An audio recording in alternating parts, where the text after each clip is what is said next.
Oke, untuk tidak berlama-lama lagi, saya mau bagikan buat kita. Kita percaya ada rencana Tuhan atas kita yang tinggal di Grand Tenjo Residen ini. Amin. Amin, saudaraku. Saudara berasa nggak sih Tuhan tuh menuntun kita ke daerah ini?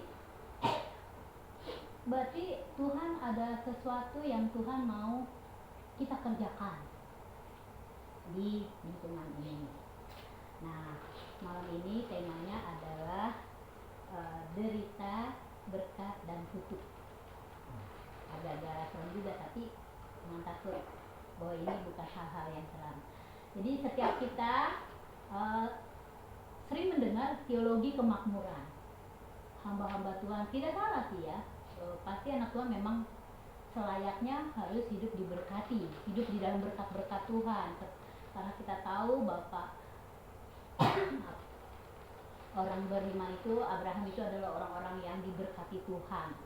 Namun kita dalam mengikut Tuhan itu jangan hanya berpikir bahwa anak-anak Tuhan itu selalu always hidup di dalam berkat-berkat Tuhan. Kita harus diberkati, kita harus hidup dalam berkat. Kalau bukan hidup dalam berkat, berarti kita bukan anak Tuhan. Banyak yang berpendapat kalau dia rajin ke gereja pasti hidupnya diberkati.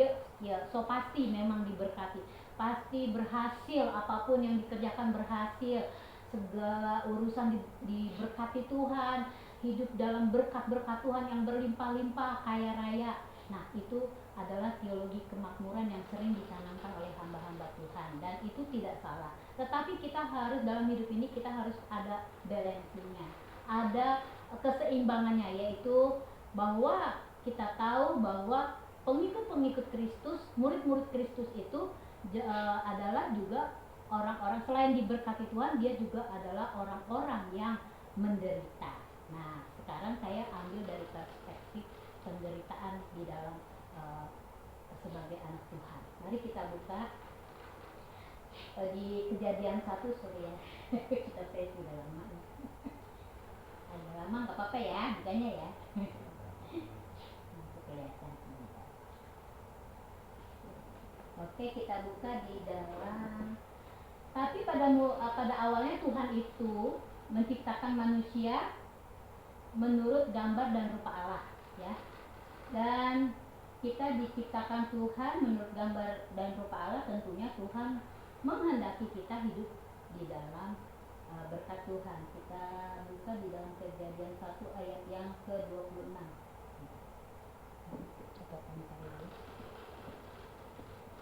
Kita percaya dari 4 orang ini akan lahir anak-anak Tuhan yang akan Tuhan kirim, dan akan kita semua boleh berdampak di daerah ini. Saya yakin dan percaya kita semua dipanggil Tuhan di daerah ini akan menjadi murid-murid Tuhan yang senantiasa Tuhan perlengkapi. Nah, malam ini saya rindu membagikan bahwa kita harus juga mengerti penderitaan apa yang harus kita hadapi di dalam mengikut Tuhan. Kejadian 1 ayat yang ke-26. Coba ke-26. Kejadian 1 ayat yang ke-26 sampai ke-28. Ada yang bisa baca? Oke, Kejadian 1, 26 ke 28. Demikian firman Tuhan. Berfirmanlah Allah, baiklah kita menjadikan manusia menurut gambar dan rupa kita, supaya mereka berkuasa atas ikan-ikan di laut, dan burung-burung di udara, dan atas ternak, dan atas seluruh bumi, dan atas segala binatang melata yang merayap di bumi. Maka Allah menciptakan manusia itu menurut gambarnya, menurut gambar Allah diciptakannya. Diciptakannya dia laki-laki dan perempuan. Diciptakannya mereka. Allah berkati mereka, lalu Allah berfirman kepada mereka, beranak cuculah dan bertambah banyak, penuhilah bumi dan taklukkanlah itu. Berkuasalah atas ikan-ikan di laut dan burung-burung di udara, dan atas segala binatang yang merayap di bumi. Amin. Jadi kita harus mengerti dulu konsepnya bahwa pada awalnya Tuhan itu menciptakan kita untuk kita, dan Allah itu memberkati kita, yaitu sejak dari zaman Adam, bahwa Tuhan mau memberkati kita untuk kita boleh berkuasa. Lalu lanjut, jadi kehendak Tuhan dalam hidup kita itu adalah untuk kita diberkati Tuhan. Lalu lanjut Kejadian 2 ayat 7. Nanti lanjut lagi, salah satu Kadias baca Kejadian 2 ayat 7, lalu nanti Kak Indah baca yang Kejadian 3 ayat 17. Biar nggak berlama-lama. Ya, Kejadian 2 ayat 7. Ketika itulah Tuhan Allah membentuk manusia itu dari debu tanah dan menghembuskan nafas hidup ke dalam dirinya. Demikianlah manusia itu menjadi makhluk yang hidup. Lanjut. Kejadian 3 ayat 17. Lalu firman-Nya kepada manusia itu, karena engkau mendengarkan perkataan istrimu dan memakan dari buah pohon yang telah diperintahkan kepadamu, jangan makan daripadanya, maka terkutuklah tanah karena engkau, jangan bersusah engkau akan mencari rezekimu di tanah ini. Amin. Di Kejadian 2 ayat 7 kita mengetahui bahwa Tuhan menjadikan manusia pertama itu Adam dan Hawa dari dua unsur, yaitu unsur tanah dan juga unsur roh ya. Jadi Tuhan menghembuskan nafas hidupnya, maka Adam hidup. Lalu lanjut Kejadian 3 ayat yang ke-17 kakak. Oh ya, 3 ayat 17. Udah ya? Oh udah. Oke. Jadi udah ya tadi ya.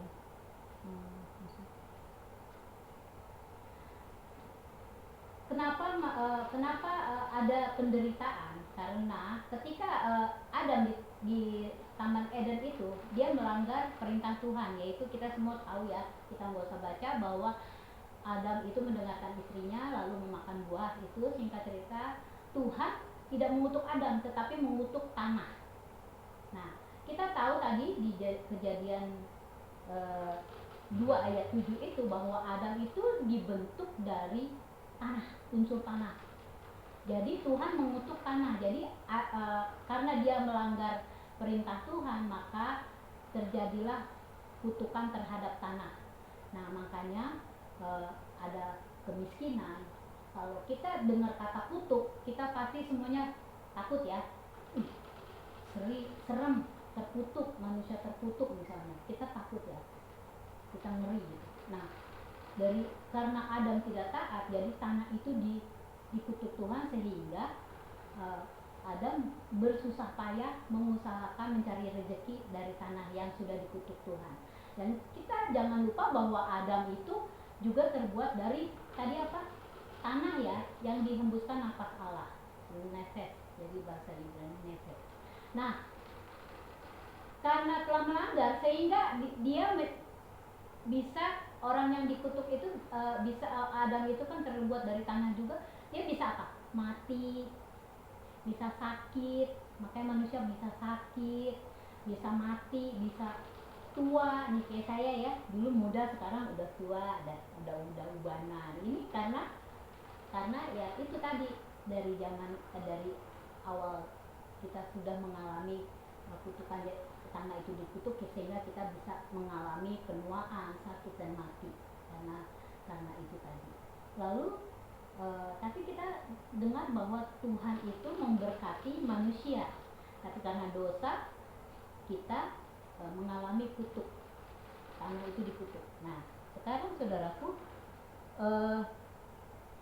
kita lihat di zaman ada seorang yang saleh. Kita lihat di dalam Ayub, kita lihat di dalam Ayub 1, kita lihat di Perjanjian Lama ada seorang yang saleh, yang jujur, yang takut akan Allah, yang benar-benar hidup takut akan Tuhan, tetapi dia mengalami sesuatu yang tidak baik di perjalanan hidupnya. Kita baca saja ya bergantian ya, dimulai dari Pasuntoro sampai nanti yang keduanya yang wanita, lalu sampai di ayat ke-22 saja ya.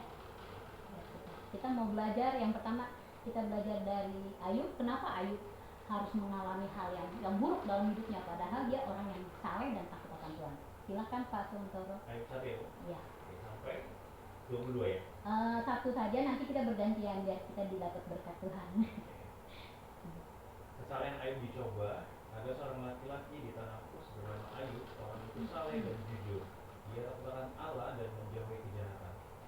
Dia mendapat Ia mendapat 7 anak laki-laki dan 3 anak perempuan. Ia memiliki 7.000 ekor kambing domba, 3.000 ekor unta, 500 pasang lembu, 500 keledai betina, dan budak-budak dalam jumlah yang sangat besar, sehingga orang itu adalah yang terkaya dari semua orang di sebelah timur. Biasa mengadakan pesta di rumah mereka, masing-masing menurut giliran, dan ketiga anak perempuan mereka diundang untuk makan dan minum bersama-sama mereka. Setiap kali apabila hari-hari pesta telah berlalu, Ayub memanggil mereka dan memutuskan mereka. Keesokan harinya pagi-pagi bangunlah Ayub lalu mempersembahkan korban bakaran sebanyak sejumlah mereka sekalian. Sebab pikirnya, mungkin anak-anakku sudah berbuat dosa dan telah menutupi Allah di dalam hati. Demikianlah dilakukan Ayub senantiasa. Datanglah anak-anak Allah menghadap Tuhan dan menyalahkan mereka dan Allah juga iblis. Maka bertanya Tuhan kepada iblis, dari manakah engkau? Lalu jawab iblis kepada Tuhan, dari perjalanan melini dan menjelajahi bumi. Lalu bertanyalah Tuhan kepada iblis, apakah engkau memperhatikan hamba-Ku Ayub? Sebab tiada seorang pun di bumi seperti dia, yang demikian saleh dan jujur, yang takut akan Allah dan menjauhi kejahatan. Lalu jawab iblis kepada Tuhan, apakah dengan tidak mendapat apa-apa Ayub takut akan Allah? Bukankah engkau yang membuat bagas sekeliling dia dan rumahnya serta segala yang dimilikinya? Apakah yang dikerjakannya telah engkau berkati, dan apa yang dimilikinya makin bertambah di negeri itu. Tetapi luarkanlah tanganmu dan jamlah segala yang dipunyainya, ia pasti menutupi engkau di hadapanmu. Maka firman Tuhan kepada iblis, nah, segala yang dipunyainya ada dalam kuasamu, hanya janganlah engkau mengulurkan tanganmu terhadap dirinya. Kemudian pergilah iblis dari hadapan Tuhan. Lalu suatu hari ketika anak-anaknya yang lelaki dan yang perempuan makan dan minum anggur di rumah saudara mereka yang sulung, Datanglah seorang pesuruh pada Ayub dan berkata, sedang lembu sapi membajak dan keledai-keledai betina makan rumput di sebelahnya. datanglah orang-orang Sheba menyerang dan merampasnya serta memukul penjaganya dengan mata pedang. Hanya aku sendiri yang luput sehingga dapat memberitakan hal itu kepada Tuhan.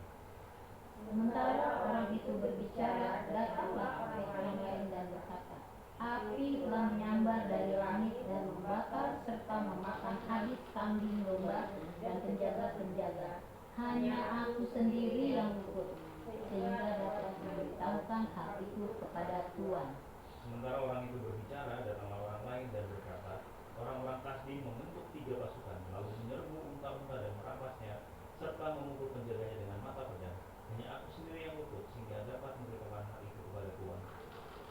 Sementara waktu itu berbicara, datanglah orang lain dan berkata, anak-anak Tuhan yang lelaki dan perempuan sedang makan dan minum anggur di rumah saudara mereka yang sulung.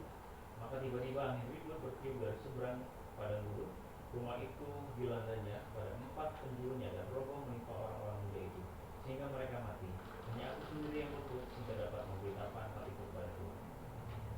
Maka berdirilah Ayub, lalu menyebutkannya dan mencukur kepalanya. Kemudian sujudlah ia dan menyembah. Katanya, dengan telanjang aku keluar dari kandungan ibuku, dengan telanjang juga aku akan kembali ke dalamnya. Tuhan yang memberi, Tuhan yang mengambil. Terpujilah nama Tuhan. Amin. Nah, gampang ya. Kita lihat bahwa Ayub itu seorang, mungkin di zamannya dia di Tanah Uz itu dia konglomerat ya, karena punya banyak sekali binatang piaraan dan punya budak dan punya dan setiap hari dikatakan bahwa anaknya sering pesta. Jadi berarti Ayub itu hidup dalam berkat-berkat Tuhan, blessing Tuhan. Tapi dia adalah orang yang saleh dan jujur dan takut akan Tuhan. Jadi setiap kali anak-anaknya, biasa kalau orang kaya kan malam minggu mungkin gitu ya, pesta lah di rumahnya, makan minum, ya sedikit itu minum-minum yang ya agak bukan putih ya, yang agak merah gitu. Nah, di zaman dulu juga anaknya Ayub itu melakukan hal itu, tetapi sebagai ayah, sebagai imam, dia selalu punya kekhawatiran, jangan-jangan ketika anakku pesta, dia mengutuki Allah, sehingga dia selalu mengadakan korban untuk anak-anaknya. Nah, aplikasinya di zaman ini, misalkan kita punya anak, ayahnya adalah seorang gembala atau imam di rumah itu, pastilah dia atau setiap saudara dan saya, kita minta ampun untuk anak-anak kita. Saya juga sering melakukannya karena saya ibunya, saya selalu meminta ampun. Nah, di zamannya Ayub itu dia selalu mempersembahkan korban karena dia takut anak-anaknya itu mengutuki Allah karena saking bersukarianya. Dan sangat-sangat diberkati Tuhan. Tetapi datanglah iblis mendakwa di sidang ilahi, dikatakan tentu saja dia itu tidak mengutuki engkau karena engkau memberikan pagar, engkau memberkati dia, engkau gimana dia mau mengutuki engkau, semuanya serba kecukupan, bahkan lebih, bahkan kaya raya ya, tidak ada yang kurang. Nah, kalau orang yang mengutuk itu mungkin kalau dia miskin, dia mencuri atau misalnya usahanya nggak diberkati, pasti dalam hati mengutuki Tuhan. Tuhan kok gini sih hidup saya gitu ya. Tapi Ayub tidak.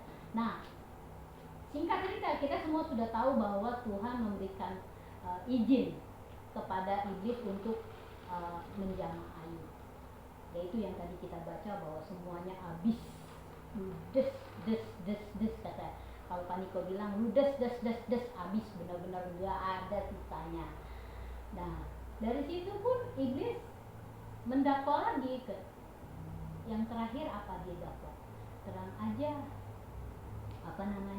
dia nggak mengutuki engkau. Coba kau jamah, ulurkan tanganmu kepada Ayub, pasti dia akan mengutuk.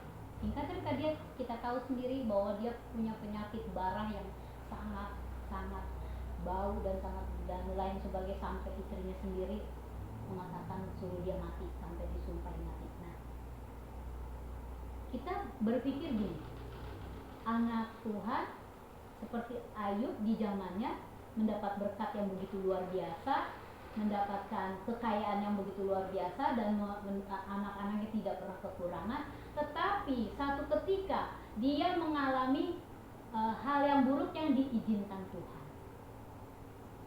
Tetapi dia tidak mengutuki Tuhan. Di dalam selama dia mengalami kesusahan yang begitu berat, kalau kita juga nggak bakalan sanggup deh. Jangankan gitu, misalkan kita ngalamin cancer atau apa, pasti kita ya gimana ya, hatinya kadang percaya kadang enggak ya sama Tuhan, kadang iman kita diuji. Tetapi Ayub, dia tidak menyalahkan Tuhan, tapi dia hanya mengutuki hari kelahirannya. Nah, tetapi apa yang diterima Ayub, karena dia memang benar orang yang saleh dan Tuhan mengizinkan hal yang buruk terjadi, menyuruh iblis untuk mengulurkan tangan kepada dia, dan dia mengalami penderitaan yang berat sampai dia duduk di tanah, dikatakan ya, menaruh abu di garuk-garuk gitu. Kita di zaman ini saya yakin tidak ada yang sanggup. Tapi kita lihat ketekunan Ayub atas cobaan yang dihadapinya, dia happy ending. Kita lihat di Ayub yang ke-42, dia mengalami pemulihan, bahkan dia lebih kaya lagi, dia seorang triliuner, bahkan lebih lagi. Tuhan berkati, bahkan anaknya yang mati itu digantikan Tuhan yang lebih cantik. Nanti saudara bisa baca sendiri. Nah, kita bisa belajar dari Ayub. Tidak selamanya orang yang percaya kepada Tuhan itu selalu harus hidup dalam berkat. Ya, memang setiap kita memang berhak menerima berkat-berkat Tuhan. Usaha kita diberkati, pekerjaan kita diberkati, kita sehat selalu sehingga kita dapat berkarya, bekerja untuk keluarga kita, untuk orang-orang yang kita kasihi. Tetapi kenapa Ayub mengalami penderitaan itu? Itu adalah suatu ujian. Tuhan mengizinkan agar apa? Menguji iman Ayub. Apakah Ayub akan berdosa kepada Tuhan? Tetapi ternyata Ayub tidak berdosa kepada Tuhan. Nah, kita tarik pelajaran bahwa saudara kalau mengalami kesusahan, saudara jangan buru-buru menyalahkan Tuhan. Berpikir, wah Tuhan kok baiknya sama orang. Dulu saya pernah seperti itu ya. Kok Tuhan kayaknya sayang sama dia aja deh, sama aku enggak. buktinya aku ngalamin susah banget nih, kok dia lebih diberkatin. Kadang-kadang kita yang bahasa orang TikToknya ngebandingin diri kita dengan orang lain ya, sering banget ya. Maksudnya dia misalnya di depan rumah kita ada orang yang pakai mobil, ya memang kita nggak ngomong, tapi dalam hati gini, "Ih, kok dia Tuhan nggak kenal Tuhan, kok dia lebih kaya dari aku ya." Jujur aku pernah kayak gitu. Kenapa ya Tuhan? Kok dia lebih diberkati, padahal aku mah udah sungguh-sungguh, udah beribadah sungguh-sungguh, udah memberi perpuluhan, udah memberi persembahan dan melayani Tuhan, ya dan lain, kayak kita lagi negosiasi sama Tuhan. Kita sering membandingkan diri, kok dia misalnya di kantor, kok posisi dia lebih oke dari saya gitu.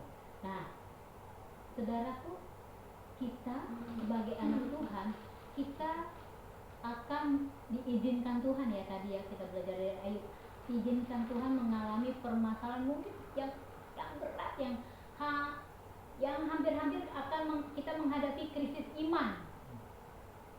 Apakah kakak-kakak Pak Suntoro semua, Kak Desi, semua ini pernah mengalami krisis iman enggak dalam mengiringi Tuhan? Nggak mungkin kita kayak jalannya tol lurus, percaya yuk percaya, amin amin amin.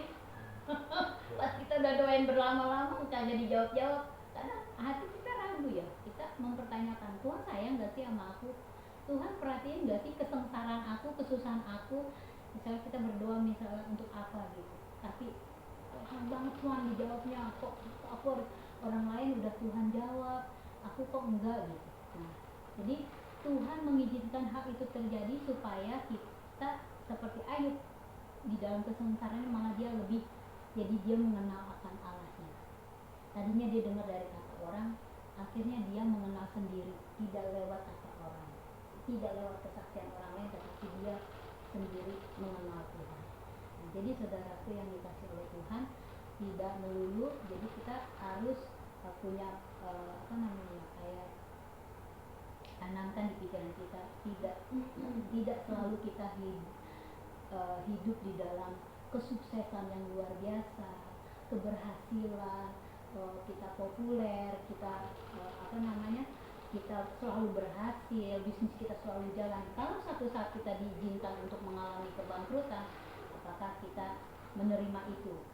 Tuhan mengizinkan, misalkan Tuhan izinkan untuk menguji kita, apakah kita mau tetap setia sama Tuhan. Ada satu kesaksian saya dengar ya, jadi dia waktu dia lagi susah, dia tuh sungguh-sungguh cari Tuhan, dia ibadah, dia ikut menara doa, dia pokoknya ada persembahan anak kayak apa semuanya dia kasih.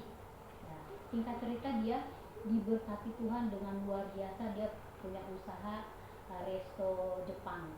Nah, dari satu akhirnya dua berkembang lagi karena dia rajin cari Tuhan. Nah, 3, 4 sampai 6 gerai yang dia bisa buka. Nah, singkat cerita karena sudah banyak usahanya itu udah berhasil, dia lama-lama dia menarik diri. Yang tadinya rajin ibadah karena sibukannya udah makin ramai usahanya, menarik diri. Dan juga kalau ada kayak biasanya dia nabur, dia udah mengurangi, dia berpikir gini, sayang ini kan masih bisa untuk pengembangan usaha saya gitu. Nah, suatu saat waktu di zaman pandemi, semua diizinkan Tuhan tutup, dia mengalami bangkrut, benar-benar bangkrut, nggak bisa buka, bahkan punya utang miliaran. Nah, akhirnya dia konsultasi lagi, dia sharing, dia minta ampun sama Tuhan, dia datang lagi ke gembalanya, dia minta ampun sama Tuhan, dia mau mulai lagi dari nol lagi, karena udah nggak punya duit sama sekali, bahkan untuk membuka usahanya nggak bisa.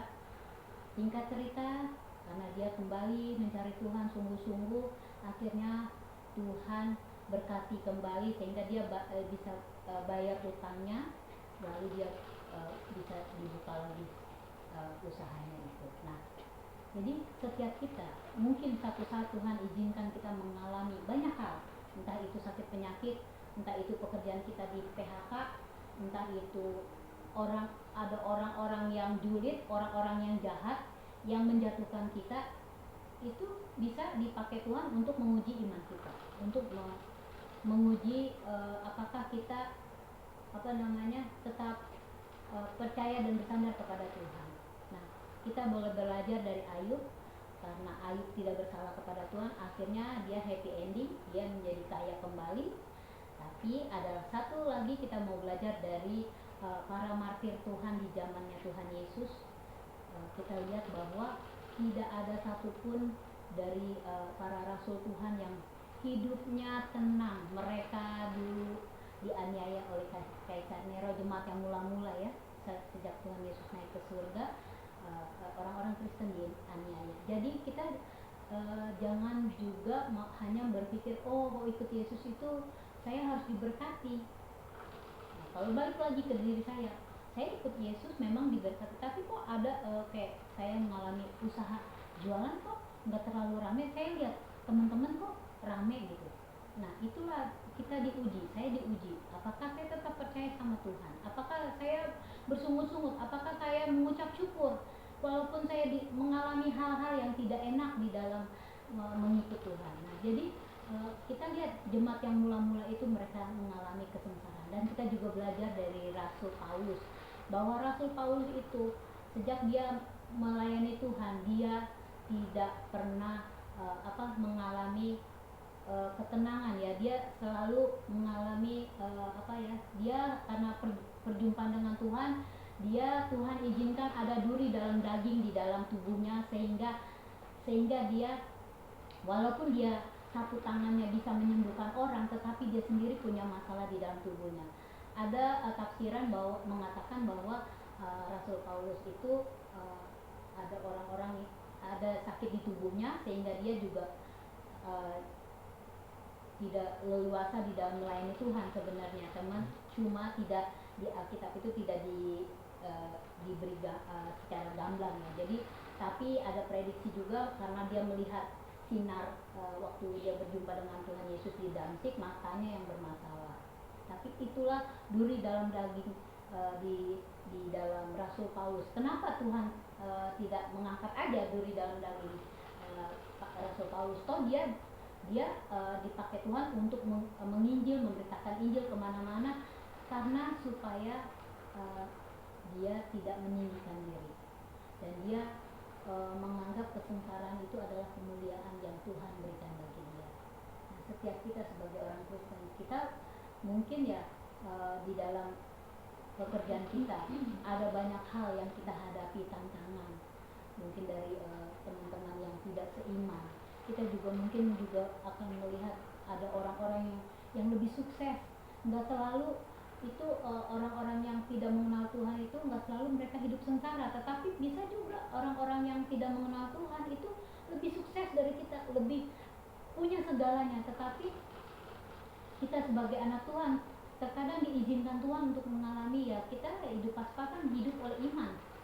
Tapi kenapa Tuhan kasih itu? Supaya kita selalu mengandalkan Tuhan, selalu bersandar kepada Tuhan, karena kita nggak bisa mengandalkan kekuatan kita sendiri, karena hidup kita oleh iman. Kita nggak bisa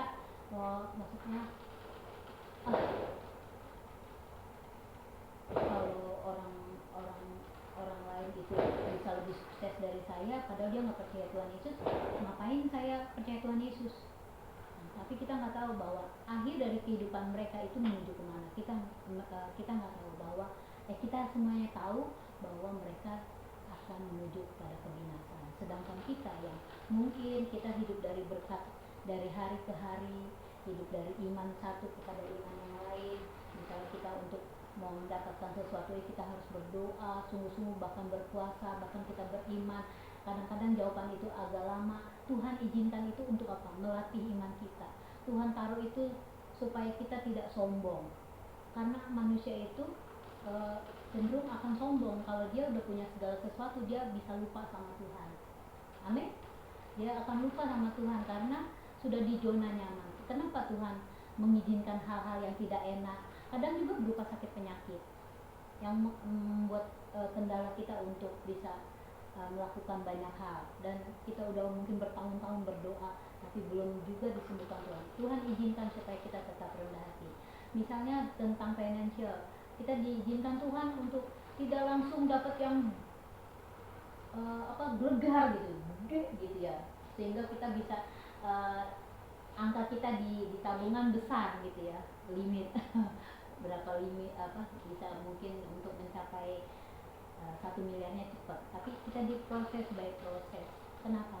Supaya kita terus mengandalkan Tuhan, supaya kita kesusahan, kesedihan, bahkan penantian untuk jawaban doa itu Tuhan izinkan supaya kita dilatih iman kita, supaya kita tetap percaya kepada Tuhan, bahwa Tuhan yang kita sembah itu adalah Allah yang hidup, Allah yang sanggup melakukan segala perkara. Cuma ada waktunya, ada kairosnya, di kairos Tuhan. Kalau kita buru-buru dijawab sama Tuhan, saat kita berdoa seperti Daniel kita berdoa langsung Tuhan kirim jawaban melalui malaikat. Yang nomor rumahnya ini lagi butuh ini, cepet jawab gitu. Nanti kita jadinya gitu, karena kita udah senang sama berkat itu. Tapi kenapa kita lama dijawab? Seperti kalau misalnya kita langsung dijawab, kita mungkin lupa sama Tuhan, kita ke mall, bukan salah ke mall ya, kita melakukan belanja-belanja. Tetapi kalau lama dijawab pasti kita rajin doa, bahkan doa puasa. Saya aja sering mengalami itu. Doa puasa, saya sampai gini, Tuhan kenapa sih Tuhan? Kan Tuhan tahu saya uang itu bukannya buat mau beli baju, beli apa, saya buat pelayanan Tuhan, saya buat ongkos-ongkos, saya pengen mau mengunjungi jiwa-jiwa, mau memberitakan Injilmu Tuhan. Masa sih Tuhan? Ini kesaksian saya ya, namanya kita saudara, saya bagi-bagi aja apa yang saya. Tuhan, baginya mah gampang Tuhan, saya laku untung saya misalnya ya minimal 50.000 lah sehari, atau 100 atau 50. Tuhan kok tinggal gitu, sampai saya udah deklarasi, aku panggil pelanggan dari utara, timur, selatan, tenjo, aku bilang gitu, aku panggil mereka dalam nama Yesus. Saya juga doa, berkati pelanggan-pelangganku Tuhan, mereka sehat, pekerjaannya lancar, sehingga dia masih bisa beli itu.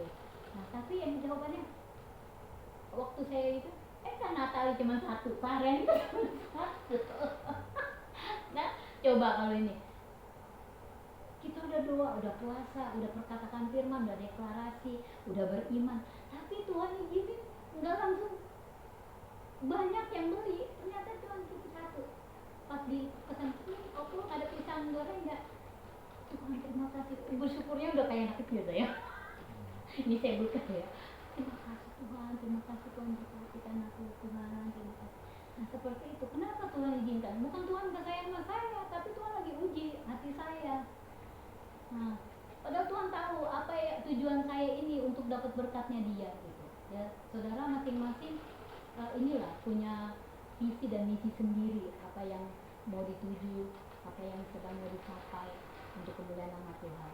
Tetapi kalau itu jawabannya agak lama, apakah kita tetap masih percaya? Jadi kita mengalami kesusahan-kesusahan itu udah gampang. Aku lihat di forum, udah habis ya, sedangkan aku ya Tuhan Yesus. Anakmu ini Tuhan gak punya atuk misalnya begitu, oh Tuhan Yesus gitu. Nah ada saingan udah, tapi aku nggak mau bersungut-sungut, terima kasih Tuhan walaupun aku satu mengucap syukur, aku percaya Tuhan kesana. Nah, seperti itu. Jadi Tuhan ini menguji kita, mengizinkan kesusahan itu sehingga ya kita bilang, ya Tuhan ntar aku besok mau kasih persembahan, mau ongkos, kalau dari dagangan ini gak laku gimana? Aku nggak mau minta tuh nama aku, walaupun misalnya ya kalau aku minta pasti dikasih ya, dan aku kan bantuin mereka masak dan gitu. Aku mau fokus jualan dan masak saja dan berdoa, bersyafaat dan juga membantu pelayanan di tenda. Kalau aku minta pasti kasih, tapi aku mau Tuhan dari Engkau sendiri. Tuhan kasih lalu usahaku yang kecil-kecilan ini. Nah seperti itu. Jadi diizinkan Opung Intan ini mengalami hal-hal yang tidak enak. Bagi aku memang enggak terlalu, tadi sakitnya, tadi sharing sebelum kita ibadah itu, tadi dikit sakitnya cuma kayak diabetes gitu ya. Tapi itu pun aku mengucap syukur, aku ngalamin itu, aku percaya bahwa Allah turut bekerja dalam segala perkara untuk mendatangkan kebaikan bagi orang yang mengasihi. Jadi jangan takut derita ya. Setiap kita pasti akan mempunyai derita masing-masing, baik dari itu dari pihak keluarga, dari orang-orang yang julid sama kita, itu juga suatu penderitaan. Dan juga misalnya keuangan, kalau aku mengalami keuangan, nanti masing-masing Kadia juga mungkin mengalami apa, ya, kita harus terima itu dan mengucap syukur. Kita melayani Tuhan dan juga percaya sama Tuhan. Kita percaya kita akan happy ending. Amin. Itu saja firman Tuhan. Tetapi kalau satu saat Tuhan tidak jawab juga pun, kita seperti Sadrak, Mesak dan Abednego. Sekalipun Tuhan tidak jawab di waktu, aku tetap percaya sama Dia. Itu saja dari sharing firman Tuhan dari saya buat kita. Mari kita berdoa. Bapa yang baik, kami mengucap syukur Tuhan Yesus buat firman-Mu Tuhan, bahwa di tengah-tengah kehidupan ini banyak hal kesusahan atau hal penderitaan yang harus kami alami sebagai pengikut Kristus. Tapi di atas semuanya itu, biarlah kami tetap kuat, iman kami tetap teguh Tuhan. Kami tetap tidak mundur oleh tantangan apapun, oleh kesusahan dan penderitaan. Tuhan, kami percaya bahwa penderitaan ini tidak sebanding dengan kemuliaan yang akan Engkau nyatakan kepada kami masing-masing ya Tuhan. Sebagai orang Kristen yang tinggal di Grand Tenjo Residen, biarlah kami terus Tuhan menjadi pengikut-Mu Tuhan sampai akhir nanti, dalam nama Tuhan Yesus. Amin. Silakan kembali kepada Ya, terima kasih Om untuk firman-Nya. Thank you, sangat.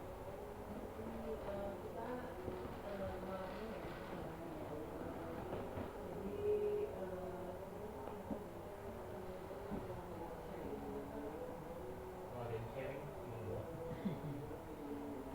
Mungkin Bapak Ibu ada yang mau sharing terkait dengan firman dari kita malam hari ini. Mungkin kalau dari saya ya, tadi saya juga apa ya, ketika membahas soal Ayub ini ya, bagi saya itu apa ya, memang secara manusia itu wajar ya, kelihatan aja kalau semua harta bendanya lengkap, anaknya itu meninggal semua, bayangkan itu bukan cuma satu anak ya, itu semua anak ya. Dan apa namanya, salah satu tokoh yang menurut saya juga luar biasa ini juga sebenarnya juga istrinya Ayub, meskipun dia sempat apa ya istilahnya, bereaksi dengan yang mungkin kurang benar ya, tetapi ya saya merasa itu adalah salah satu hal yang manusiawi. Istilahnya kan ketika kita kehilangan anak ya, meskipun saya belum punya anak ya, kalau kita di posisi orang yang kehilangan anak ya semuanya ya, pasti juga mungkin udah gila gitu ya, atau stres atau mungkin marah sama Tuhan ya. Reaksinya tuh menurut saya itu adalah salah satu hal yang manusiawi gitu. Tetapi dalam Ayub ini dikatakan itu di akhir ceritanya itu kan Tuhan membalikan atau memulihkan semua keadaannya. Dan di situ dia mempunyai anak yang bahkan lebih cantik daripada anak-anaknya sebelumnya. Tetapi tidak pernah disebutkan bahwa Ayub itu menikah lagi. Artinya dia mempunyai anak dengan istrinya. Berarti istrinya itu menurut saya ya, itu adalah salah satu orang yang luar biasa juga, meskipun dia di awal marah, tetapi dia sanggup untuk menerima keadaan Ayub yang bahkan kena penyakit. Berarti kan dia merawat Ayub ya, istilahnya tuh nggak pergi langsung meninggalkan, meskipun dia meninggalkan mungkin kita nggak tahu ya, karena mungkin meninggalkan sebentar istilahnya sementara, tetapi dia balik lagi karena kan dikatakan bahwa dia itu punya anak-anak yang jauh lebih cantik, jauh lebih lebih ganteng lah daripada yang sebelumnya. Jadi menurut saya ya salah satu tokoh yang saya apresiasi juga istrinya Ayub. Itu adalah salah satu sisi kemanusiaan kita ya. Kalau saya kayaknya belum bisa mencapai iman Ayub ya, kayaknya sulit sekali gitu. Cuman ya ini menjadi satu berkat ya, apalagi tadi kesaksian Opung soal apa namanya ya Iya, ini kalau memang kan- nggak mudah ya jalan dan lain sebagainya gitu kan ya apa namanya merefleksikan kembali gitu oh iya saya tuh harus banyak-banyak bersyukur gitu mungkin di luar sana itu banyak orang yang kalau kita tahu tuh apa namanya orang banyak yang menolong tetapi kita masih bisa sampai hari ini itu kita mesti banyak-banyak bersyukur mungkin itu dari saya kemudian Mbak Indah itu apa namanya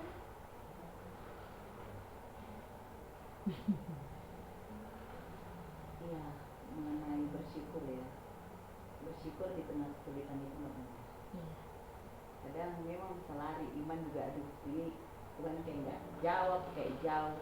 Karena saya pernah merasakan di titik dimana ini kesaksian hidup yang saya benar-benar rasakan cuma Tuhan. Di saat benar-benar nafas kehidupan saya kayak udah di ujung.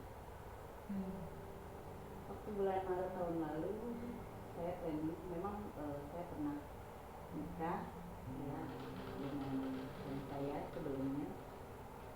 Dia meninggal di umur 33 tahun. Ya, itu di tahun 2024. Nah, setelah berjalan 10 hari, 1 hari, ya masuk ke sekitar 8 bulan hampir tahun. Memang saya ada dekat sama seseorang, bukan berarti saya melupakan apa yang sudah pernah saya jalani rumah tangga dengan yang sebelumnya. Di situ berat karena memang saya umur masih muda banget. Umur masih 36, saya selisih 3 tahun, saya lebih tua 3 tahun daripada suami saya yang almarhum. Orang tuanya pun kamu nggak bisa kayak gini. Kamu masih muda. Orang tuanya almarhum ya. Saya izinkan kamu untuk mencari yang ini untuk kedepannya, karena kamu nggak bisa kayak gini terus, gitu kan. Ditinggal orang itu nggak mudah. Masuk di bulan 8 bulan saya kenal sama seorang, kebetulan yang sekarang suami saya yang membelikan rumah di sini, Tenjo yang kedua ini.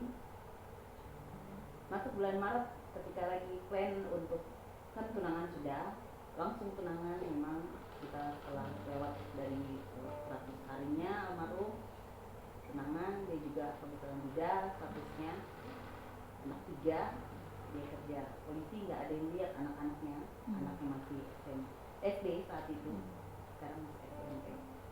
Begitu saya mau planning untuk lanjut ke tahap nikah, Tuhan izinkan itu. Di saat saya benar-benar di rumah sakit itu, saya udah nggak bisa lihat orang, nggak bisa melihat orang, saya cuma dengar, saya cuma berdoa, doa Bapak kami, saya cuma berdoa, orang sekitar saya berdoa, jadi mana keringat ya. Tapi saya tetap bersyukur, Tuhan izinkan pada akhirnya saya bisa melewati, walaupun masih tahap melihat. Jadi ya seperti Ayub ya, harus tahan uji, tapi bagaimana Tuhan juga melihat ini. Yang mudah pada akhirnya itu kita lewati ya sampai hari ini. Memang saya ada itu karena kebaikan Tuhan. Mungkin juga Tuhan izinkan sakit itu seperti Opung bilang, mungkin yang tadinya kita sibuk, saya jujur saya sibuk luar biasa. Kadang waktu time untuk Tuhan itu kadang sulit. Saya akui nggak ada restnya untuk saya. Kadang Senin sampai Jumat itu kerja pagi, pulang malam. Sabtu masih kerja juga, ada kebetulan usahanya papa di alat pemadam api. Saya kerjain juga karena papa saya sudah stop. Jadi nggak bisa, adik saya memang orang pemadam tetapi dia nggak bisa terlalu mencolok di depan. Jadi pasti saya backup. Jadi itu saya harus ke BRI, ngurus aparnya. Jadi rest saya untuk Tuhan itu nggak ada. Tapi Tuhan izinkan itu semua. Dan saya cuma bilang terima kasih ketika mujizat itu saya boleh rasakan ya. Sampai saat ini saya ada itu karena Tuhan terbaik. Itu kesaksian hidup saya, nggak pernah saya bisa lihat orang, tapi sekarang ya walaupun memang masih tahap proses kesehatan ya, saya nggak bisa terlalu capek atau kegiatan ini, tapi tetap memang saya namanya ibu rumah tangga, saya juga seperti opung tahu saya kerja juga, jadi mau nggak mau itu semua saya ibu rumah tangga juga sekarang. Jadi saya yakin Tuhan akan kuatkan saya sampai ya dimana saya inilah, kita nggak tahu ya semuanya ya, cuman ya memang agak shock. Oh, umur segitu aja kita nggak sakit, itu nggak kenal tua umur, muda udah nggak kenal. Sepupu saya meninggal kanker darah umur 33, nyusul suami saya, jadi berurut dalam range, jadi kayaknya bawahnya trauma. Adik sepupu saya meninggal kanker leukemia, disusul lagi satu minggu selang saudara saya juga meninggal di Kirana, suami saya. Jadi jeda 1 minggu saja dia yang pikul petinya, almarhum suami saya ikut. Jadi kayaknya trauma ya. Begitu saya di rumah sakit diperhadapkan kayak gitu, wih kayak down, hancur. Ya tetap harus bersyukur di tengah kesusahan. Saya jadi sharing dari sini. Ini lagu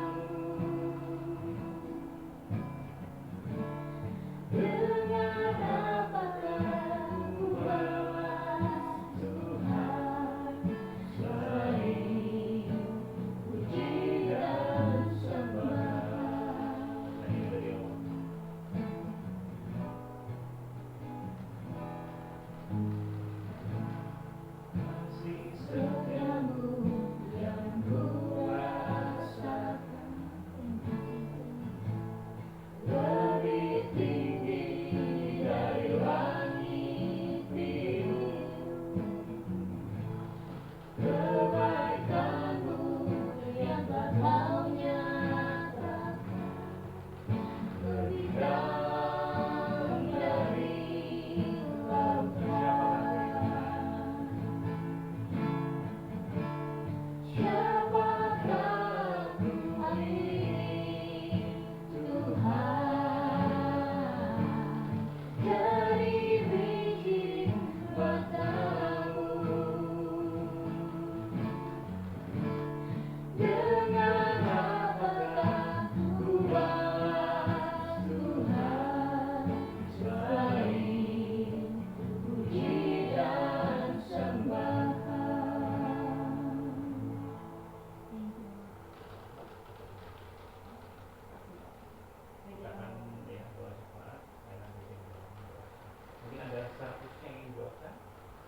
kesehatan saya sih masih terus ini pemulihan. Ibu maaf saya lupa nama. Saya Marlen. Oh iya, Bu Marlen. Iya, Marlen. Aku minta perkuliahan dan bisnis tadi. Oke, Ya, mau dengan bisnis ya. Haleluya. Mari kita ambil. Bapak sekali lagi kami bersyukur oleh karena firman-Mu yang terus mengingatkan kami bahwa kami harus benar-benar lay on kepada anugerah Tuhan. Kami sadar bahwa setiap kehidupan kami Tuhan yang menjalan, yang setiap pergumulan kami juga Tuhan yang menyelesaikan. Biarlah kami menjadi manusia yang berharap kepada Tuhan dan bukan atas kematian kami sendiri. Tuhan, kami sangat khusus mengucap syukur untuk saudara-saudara kami yang hari malam hari ini. Dengan setiap pergumulan kami masing-masing, kami tahu sebenarnya mungkin bukan sesuatu yang mudah, tapi kami percaya bahwa kuat kuasa Tuhan yang terus menyertai setiap pergumulan kami. Kami secara khusus berdoa buat kami semua, untuk kesehatan kami, Tuhan yang menjaga dengan setiap pekerjaan dan tanggung jawab masing-masing. Dan dia sebelum bekerja cukup jauh, ataupun masa tuanya kami bersyukur oleh karena semangat yang luar biasa mengenai Tuhan di dalam. Kemarin juga pekerjaan dan tanggung jawabnya, kami percaya bahwa Tuhan yang terus menopang hidup kami. Terus keluar dari tempat ini, kami berkati dengan Tuhan yang menjawab kami sehingga kami terus menyampaikan sembilan kesehatan keluarga. Tuhan yang juga menjawabkan pekerjaan masing-masing, dan tanggung jawab masing-masing. Tuhan yang memberkati. Kami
persembahan kita.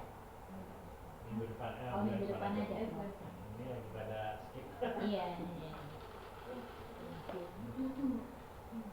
Nah ini ada. Oh, opungnya waktu itu jual nangkal kan sih? Iya. Iya kan, ngangkat ke rumah. Iya, aku bilang kayaknya opung. Iya, iya. Kemarin kayaknya kami masuk rumah ibu deh. Oh iya, Yang pas kami kan udah izin. Iya. Yang Iya, yang coba itu mana ibu? Iya, kebetulan kan aku Oh. lagi ada urusan tuh ke Jakarta. Iya betul. Aku kan juga masalahnya kadang susah banget opung di rumah, maksudnya kadang ada kesibukan bukan cuma usahanya papa ya. Aku juga pengurus di komunitas, kita kan orang Manado ada komunitas saudara ya, walaupun saudara, jadi saya sekretaris di situ, jadi kalau ada duka, ada orang sakit, mau nggak mau jalan. Iya, jadi Di daerah Jakarta. semua sampai di Indramayu. Wow. Mobil sendiri sampai di Indramayu. Ya, suami saya aduh kamu nggak bisa kayak gini terus. Capek. Suami saya juga kan dinas diri berarti ya. Suami saya dinasnya nggak di sini, di Sulawesi. Oh, di Sulawesi Tengah. Sulawesi mana sih? Palu, di Toli-Toli, Oh, tempatnya Toli-Toli. Toli-Toli. Makanya jadi ya LDRan lah, terus ngurus anak dua, yang satu kuliah di Manado, udah mau selesai sih baru ini, udah tinggal wisuda. Yang nomor berapa? Yang nomor pertama ya. Pertama ya. Ini dari suami, kalau saya dari almarhum nggak ada. Oh. Kalinya dapat buy one get three kata orang. Orang buy one get Ridwan, three. iya. Jadi orang ngeledekin buy one get three. Iya.